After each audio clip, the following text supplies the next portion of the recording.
The letter crinkled in Zelda Montgomery's trembling hands as the stagecoach rattled over another deep rut in the trail. 35 years old, and here she was, journeying across the country to meet a man she'd never seen. A man who'd placed an advertisement seeking a wife to help manage his cattle ranch in Marysville, Kansas.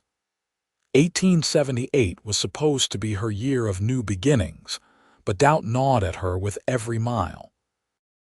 "We'll be in Marysville by sundown," the driver called back, his voice barely audible over the creaking of the coach and the thundering hooves. "Last stop before we turn back east," Zelda nodded, though no one could see her. Her fingers traced the lines of Patrick Gallagher's letter, the neat, even script revealing a man of patience and precision. She'd been corresponding with him for nearly 4 months before agreeing to come west. A 40-year-old rancher, widowed 3 years prior, seeking companionship and help with his growing cattle operation. His letters had been kind, forthright, lacking the flowery language of a practiced charmer, which had reassured her of his sincerity. She smoothed her travel-worn skirts, feeling the unfamiliar weight of her savings sewn into a hidden pocket. Everything she owned was either packed in her 2 trunks or on her person. Chicago was behind her, along with the whispers that had followed her down the street. "Old maid," they'd called her, though never to her face. The seamstress shop where she'd worked for 15 years had been sold, and at 35 her prospects in the city had grown as thin as her patience for society's expectations. The stagecoach lurched to a halt outside a white-painted building with Marysville Station painted in bold letters across its facade. Zelda's heart hammered against her ribs as the driver opened the door. "Madam," he said, offering his hand to help her down. "Welcome to Marysville." The Kansas air hit her like a physical force cleaner than Chicago's coal smoke atmosphere, carrying the scent of prairie grass and livestock. The late afternoon sun bathed the dusty Main Street in golden light as she took in her surroundings. Men in dusty work clothes moved purposefully between establishments, while a few women in practical calico dresses carried baskets or hurried children along. Nothing like the crowded Chicago streets she'd known all her life. "Miss Montgomery." She turned at the sound of her name, finding herself facing a stocky man with a well-groomed mustache and kind eyes. He removed his hat, revealing hair the color of wheat with threads of silver at the temples. "I'm Sheriff Wilson," he said. "Mr. Gallagher asked me to fetch you. He had some trouble with a steer this morning and couldn't get away from the ranch." "Oh," Zelda replied, disappointment fluttering in her chest. "I see." The sheriff seemed to read her expression. "Nothing serious, madam, just ranch business that couldn't wait. He's mighty eager to meet you." She nodded, suddenly overwhelmed by the reality of her situation. Here she was, in a strange town, about to meet the man she'd agreed to marry. A man who hadn't even managed to meet her stagecoach. The sheriff helped load her trunks into a wagon and offered his hand to help her up to the seat. "It's about 5 miles to the Gallagher Ranch. Fine spread he's got, one of the better operations in the county." They set off down the dusty road, leaving the small town behind. Zelda sat stiffly beside the sheriff, her back straight, hands folded in her lap as she'd been taught by her mother years ago. A lady never slouches, even when no one of consequence is watching. "Been corresponding long?" Sheriff Wilson asked, breaking the silence. 4 months, she replied. "Mr. Gallagher seems a very practical man." The sheriff nodded. "That he is. Known him since he settled here after the war. Fought with the Union, came west afterward. Built that ranch from nothing but determination and hard work." They traveled in companionable silence for a while, the wagon wheels cutting tracks in the dirt road. Rolling grasslands stretched in every direction, dotted with wildflowers and the occasional stand of trees. In the distance, Zelda could make out the shapes of cattle grazing. "That's Gallagher land you're looking at now," the sheriff said, following her gaze. "Been expanding every year. Man's got a good head for business." As they crested a gentle hill, a ranch house came into view, a substantial two-story structure built of timber and stone, with a wide porch wrapping around the front. Several outbuildings clustered nearby, and a large barn stood a short distance away. It was larger and more prosperous-looking than Zelda had imagined from Patrick's modest descriptions. A figure emerged from the barn as they approached, wiping his hands on a cloth before tucking it into his back pocket. Even at a distance, Zelda could tell this must be Patrick Gallagher, tall and broad-shouldered, moving with the easy confidence of a man comfortable in his surroundings. The wagon rolled to a stop in the yard, and Zelda's mouth went dry as Patrick approached. He was handsome in a weathered way, his face tanned from years under the sun, laugh lines at the corners of his eyes. His hair, dark brown with flecks of gray at the temples, was cut short and neat. He wore a simple cotton shirt with the sleeves rolled up to reveal muscular forearms. "Miss Montgomery," he said, removing his hat and revealing a full head of hair. "Welcome to my home. I hope your journey wasn't too trying." His voice was deeper than she'd imagined from his letters, with the barest hint of an Irish accent.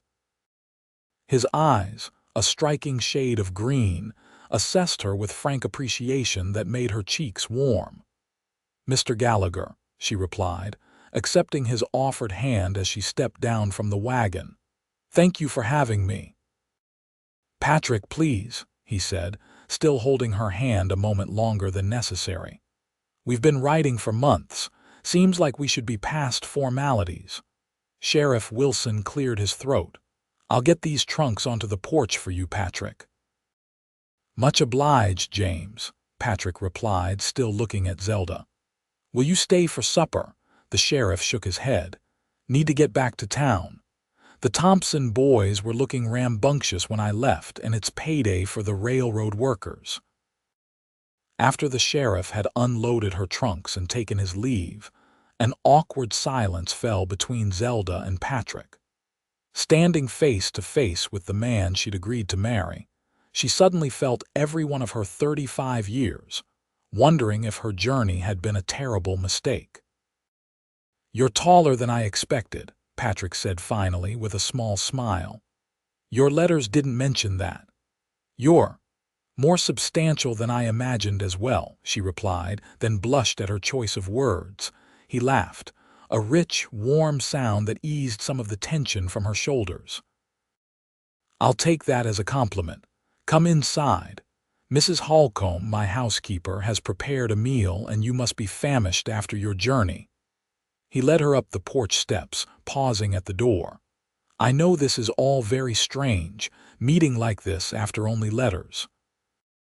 I want you to know that while I hope things work out between us, I understand if you need time. You're welcome here regardless." The interior of the house surprised Zelda.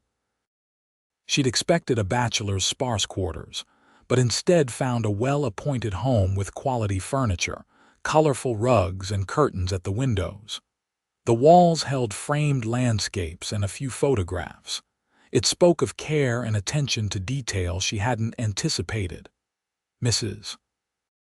Holcomb comes in 3 days a week to clean and help with cooking," Patrick explained, leading her into a spacious dining room where the table was already set. "She's gone home for today, but left us supper. I hope you don't mind it being just the two of us." "Of course not," Zelda said, though her stomach fluttered with nerves. "It will give us a chance to become better acquainted." Over a simple but delicious meal of roast chicken, potatoes, and fresh bread, they began the process of turning the people they'd imagined through letters into real acquaintances. Patrick asked about her journey, and she told him about the characters she'd met on the stagecoach, including a traveling salesman who tried to sell her a miracle tonic, guaranteed to restore youthful vigor. As if I needed reminding of my advancing years, she said with a self-deprecating smile. Patrick's brow furrowed. You speak as if you're ancient, Miss Montgomery. Zelda, please, she corrected. And I'm 35, Mr. Gallagher, hardly in the first blush of youth. Patrick, he reminded her, and I'm 40 myself. 35 seems perfectly youthful to me. After dinner, Patrick showed her to a bedroom on the second floor. This will be your room, he said, carrying her trunks inside. Mine is down the hall. I hope you'll be comfortable here. The room was lovely, with a large bed covered in a colorful quilt, a dressing table with a mirror, and a window overlooking the prairie. It's beautiful, she said honestly. Far nicer than I expected. What did you expect? He asked, curious. I'm not entirely sure, she admitted. Something more. Rustic, I suppose, he smiled. I've been working on this house for years. Started with just 2 rooms when I first came here. Added on as I could afford to. A man builds the kind of place he hopes to fill with family someday. His words hung in the air between them, a reminder of why she was here.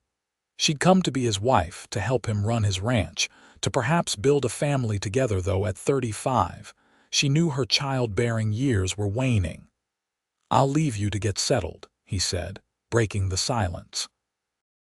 There's fresh water in the pitcher and towels in the chest. If you need anything, just call. After he left, Zelda sank onto the edge of the bed, the events of the day catching up with her. She'd traveled across half the country to marry a stranger, and now here she was in his home, preparing to begin a new life. The enormity of it made her head spin. She unpacked a few essentials, changed into her nightgown, and crawled beneath the quilt. Despite her exhaustion, sleep eluded her as she listened to the unfamiliar sounds of the prairie night, the distant lowing of cattle, the whisper of wind through the grass, the occasional call of a night bird, so different from the constant noise of Chicago. Morning came with golden light streaming through the curtains and the aroma of coffee wafting up the stairs. Zelda dressed quickly in one of her better dresses, a slate blue that complemented her eyes, and pinned her chestnut hair into a neat coil at the nape of her neck. She found Patrick in the kitchen, standing at the stove.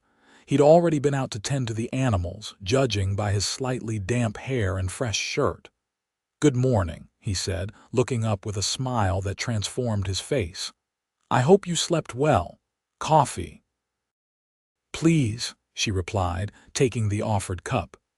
And yes, I slept quite soundly once I got used to the quiet. Quiet, he chuckled. Most city folks complain about all the night noises. Different noises, she clarified. No drunken arguments, no carriages at all hours, no factory whistles. They ate breakfast together, eggs, bacon, and biscuits that Patrick had prepared himself. Not as good as Mrs. Holcomb's, he apologized, but I manage not to poison myself on the days she's not here. It's delicious, Zelda assured him, surprised by his culinary skills. You cook often? Had to learn after Sarah passed, he said, a shadow crossing his face. My wife, he added, though Zelda knew from his letters that he'd been a widower for 3 years. She took sick suddenly. Fever, nothing the doctor could do. I'm sorry, Zelda said softly. You must miss her terribly.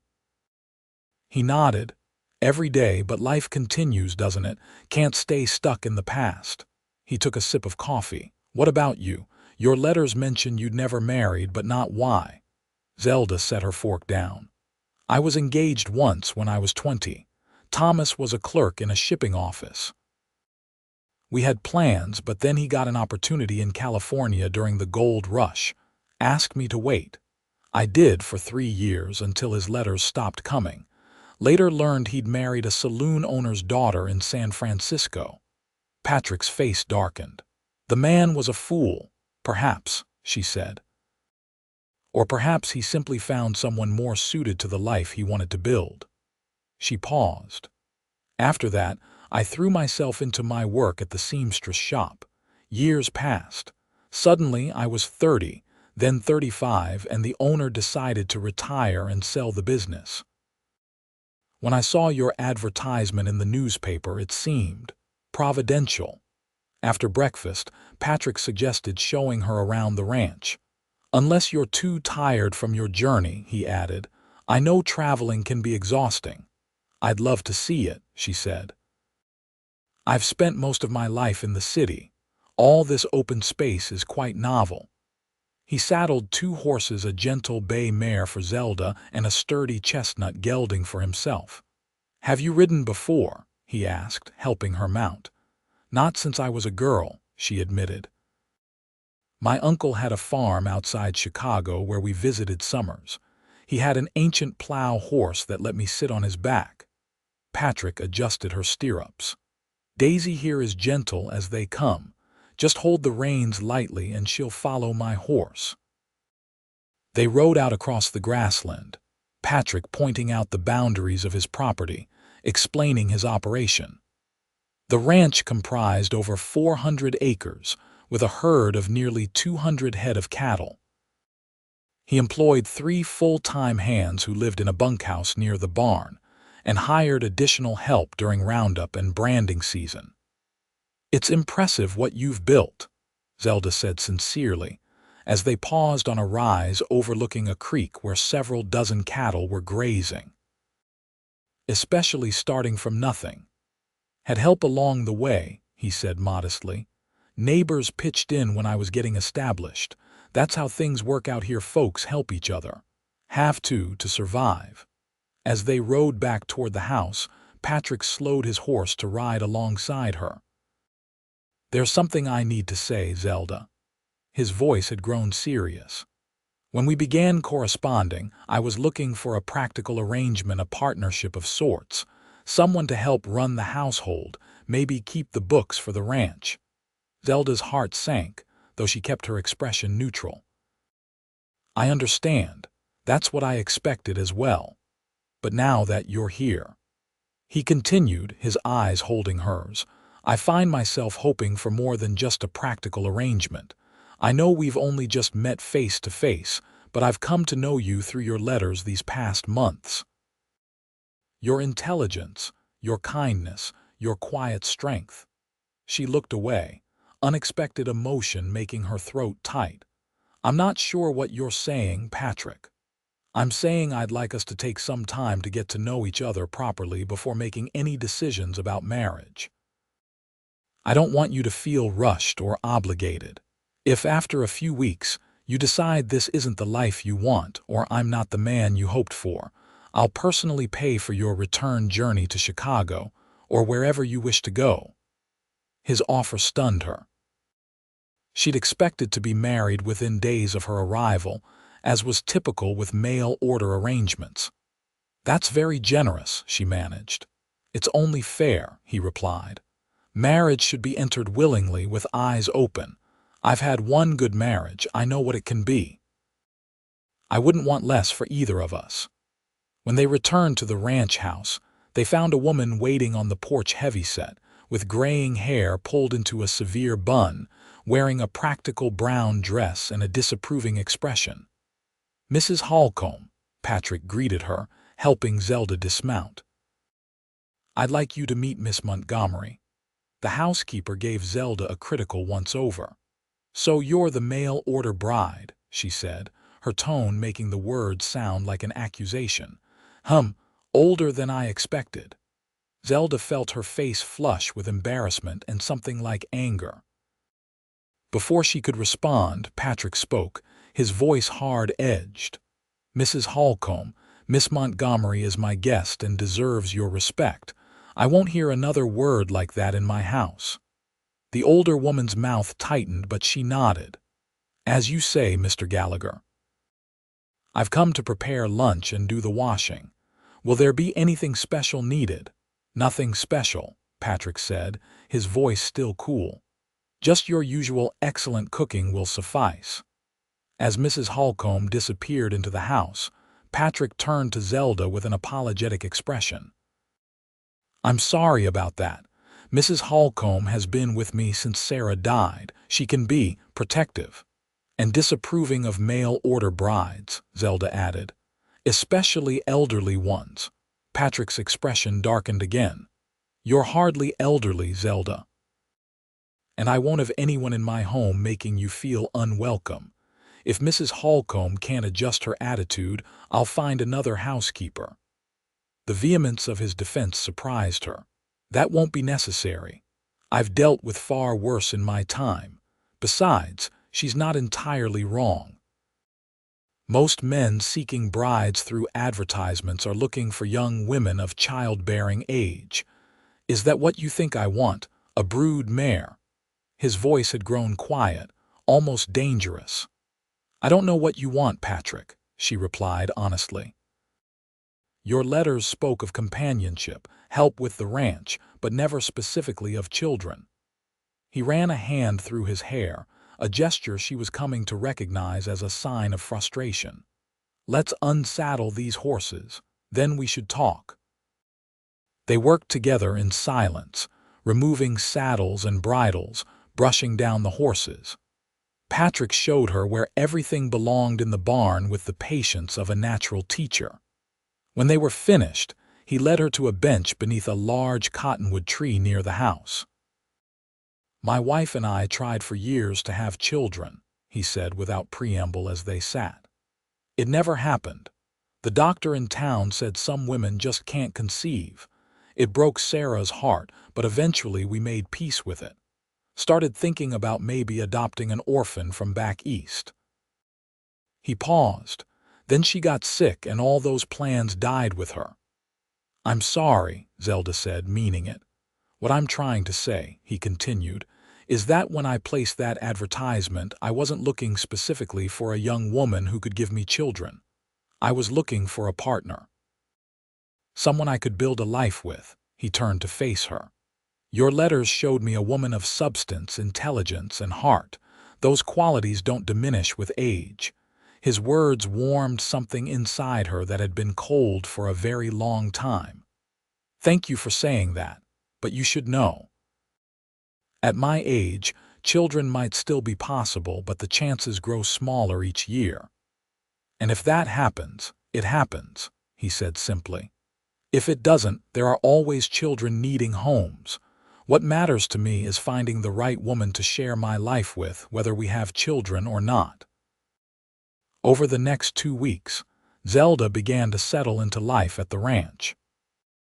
Each day brought new experiences, learning to collect eggs without getting pecked by the cantankerous hens, helping to bottle feed an orphaned calf, discovering the satisfaction of making bread in the large kitchen that was quickly becoming her domain. Mrs. Holcomb remained cool but professional, coming 3 days a week to help with the heavier cleaning and laundry. Zelda made efforts to win her over, asking for advice about local suppliers and the preferences of the ranch hands when it came to meals. Slowly, a tentative respect began to form between the two women. The breakthrough came when Mrs. Holcomb found Zelda mending one of Patrick's shirts with neat, nearly invisible stitches. "You've a fine hand with a needle," the housekeeper acknowledged grudgingly. "I was a seamstress for 15 years in Chicago," Zelda explained. "Made everything from everyday dresses to wedding gowns." Mrs. Holcomb's expression softened marginally. "My Elizabeth's getting married this fall. Been worried about her dress. Marysville doesn't have a proper seamstress anymore, not since Mrs. Wilson passed." "I'd be happy to help," Zelda offered. "I brought my shears and some supplies with me." From that moment, the ice began to thaw. By the end of the second week, Mrs. Holcomb was sharing recipes and town gossip with Zelda as they worked together in the kitchen. Patrick, true to his word, gave Zelda space to acclimate to ranch life. They ate meals together, often talking late into the evening on the porch as stars emerged in the vast Kansas sky. He told her about his childhood in Boston, the son of Irish immigrants who'd worked themselves to exhaustion in factories. How he joined the Union Army at 18, fighting through the horrific battles of the Civil War. How afterward, unable to face returning to city life, he'd headed west with nothing but determination and the skills he'd learned growing up. Zelda shared stories of her own life losing her parents to influenza when she was 16, apprenticing to a seamstress to support herself, building a reputation for fine work that kept her employed through economic ups and downs. She told him about the books she loved, the places she'd dreamed of seeing, the quiet life she'd built for herself that had seemed enough until the day the shop was sold. With each conversation, the connection between them deepened. Zelda found herself watching for Patrick's return when he was out working with the cattle, enjoying the way his face lit up when he saw her waiting on the porch. For his part, Patrick began finding reasons to be near the house during the day, checking the chicken coop, repairing loose boards on the porch, bringing her wildflowers he'd spotted while riding the range. The ranch hands noticed the change in their boss. Zelda overheard two of them talking outside the kitchen window one afternoon. "Boss is whistling again," one said. "Ain't heard that since before Mrs. Sarah passed." "That new lady's good for him," the other replied. "Saw him smiling yesterday when there weren't even nothing to smile about. Just watching her hang up washing like it was the finest sight he'd ever seen." Their words made Zelda's heart flutter. She was falling for Patrick, his quiet strength, his unexpected gentleness, the way he listened when she spoke as if her every word mattered. But she'd guarded her heart for so many years. It was difficult to let herself believe in the possibility of happiness. Their first kiss happened on a Sunday afternoon.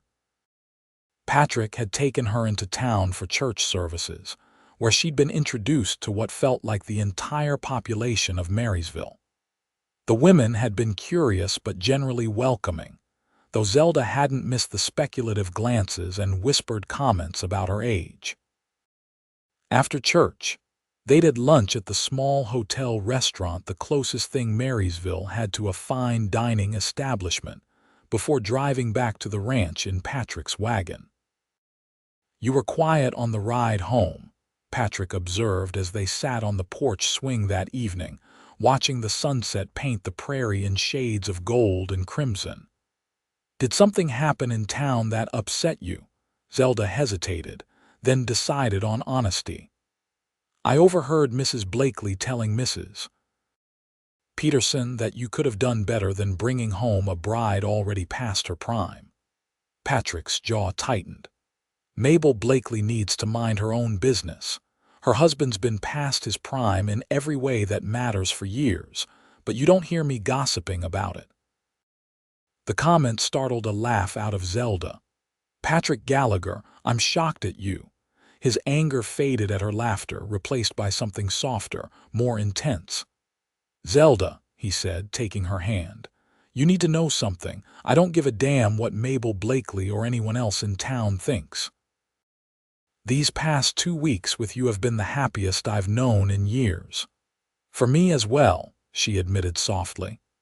"I meant what I said when you arrived. You're under no obligation. If you want to go back east or try somewhere else, I'll help you. But I'm hoping—" He paused, suddenly looking uncertain. "I'm hoping you might consider staying, permanently, as my wife." Zelda's breath caught. "Are you certain? You could find someone younger, someone who could give you children." "I don't want someone younger," he interrupted, his voice rough with emotion. "I want you, just as you are. You're not too old, Zelda Montgomery. You're exactly the right age for me." He leaned forward then, giving her time to pull away if she wished, but Zelda didn't pull away. Instead, she met him halfway, her lips finding his in a kiss that started gentle but quickly deepened into something that made her glad they were sitting down. When they finally broke apart, both breathing hard, Patrick rested his forehead against hers. "I think I've been falling in love with you since your third letter," he confessed. "The one where you described the sunset over Lake Michigan and made me feel like I was standing there beside you. I think I started falling for you when you wrote about the orphaned fox kit you raised and released," she replied, her voice unsteady. A man who would care for a wild thing with such tenderness had a heart I wanted to know better. They were married 2 weeks later in the Marysville church, with the entire town in attendance. Zelda wore a dress she'd made herself, not white, which would have felt inappropriate at her age, but a soft blue silk that Patrick said matched her eyes. Mrs. Holcomb surprised her with a bouquet of wildflowers and the confession that she'd been wrong in her initial judgment. "He's happier than I've seen him in years," the housekeeper said gruffly. "Guess you were just what he needed after all." The ranch hands had pooled their money to buy a wedding gift, a fine set of dishes to replace Patrick's mismatched collection. The town contributed a quilting bee, with the women gathering to create a wedding quilt that would grace Patrick and Zelda's bed for years to come. Their wedding night was awkward at first. Zelda's limited experience was decades in the past, and Patrick was determined to be gentle with his new bride. But they found their way together, discovering the joy of physical love between two people who had already begun to know each other's hearts. "Worth the wait," Patrick murmured as they lay together afterward, his fingers tracing patterns on her bare shoulder. "Definitely worth the wait." Zelda's first year as Mrs. Patrick Gallagher brought challenges and joys in equal measure. She learned to manage a ranch household, keep books for the cattle operation, and navigate the complex social structure of a small frontier town. There were difficult moments: the blizzard that stranded Patrick and 2 hands out on the range for 3 terrifying days, the pneumonia that nearly took Mrs. Holcomb's life before Zelda's careful nursing helped her recover, the cattle rustlers who made off with a dozen head before the sheriff's posse caught up with them. But there were far more moments of happiness: Sunday dinners with neighbors who became friends, evenings spent reading aloud to Patrick by lamplight, the satisfaction of seeing the ranch prosper under their joint stewardship. In the spring of their second year of marriage, Zelda began feeling unwell in the mornings. At first, she dismissed it as a lingering stomach ailment, but when the symptoms persisted, Mrs. Holcomb fixed her with a knowing look. "When was your last monthly, Mrs. Gallagher?" the housekeeper asked bluntly, Zelda's hands stilled on the dough she was kneading. I can't recall. With all the activity of the spring roundup, I didn't notice." Her voice trailed off as realization dawned. "But that's impossible, at my age." "Unusual, perhaps, but not impossible," Mrs. Holcomb said. "My own mother had my youngest sister at 42. Healthy as a horse, that child was." The doctor in Marysville confirmed what Zelda had begun to suspect. At 37, she was expecting a child. When she told Patrick that evening, his reaction was everything she could have hoped for. He whooped with joy, lifting her off her feet and spinning her around before setting her down hastily, suddenly concerned about her condition. "Are you all right? I didn't hurt you, did I? Or the baby?" His hands hovered over her still flat midsection, his expression a mixture of wonder and terror. "We're fine," she assured him, laughing. "It's early days yet. The baby isn't due until winter." As her pregnancy progressed, Zelda found herself the center of attention in Marysville. Women who had once whispered about her age now brought gifts of baby clothes and advice on childbed remedies. Even Mabel Blakely came calling with a handmade blanket and an awkward apology for her earlier judgments. "Never thought I'd see Patrick Gallagher a father," Mabel admitted as they sat on the porch, watching Patrick repair the corral fence. "But that man's been walking on air since you came to town. Guess I was wrong about what he needed." "We all make mistakes in judgment," Zelda said graciously, one hand resting on her growing belly. "What matters is recognizing them." The baby a boy they named Paul after Patrick's father arrived during the first snowfall of December, healthy and strong-lunged. Patrick paced outside the bedroom door throughout Zelda's labor, alternately praying and threatening to break down the door each time she cried out. When Mrs. Holcomb finally emerged to announce he had a son, the tough rancher broke down in tears. "A son," he whispered, gathering Zelda and the baby into his arms. "And a wife I don't deserve. How did I get so lucky?" "I ask myself the same thing," Zelda replied, exhausted but radiant. "A year ago I was a spinster seamstress wondering what would become of me.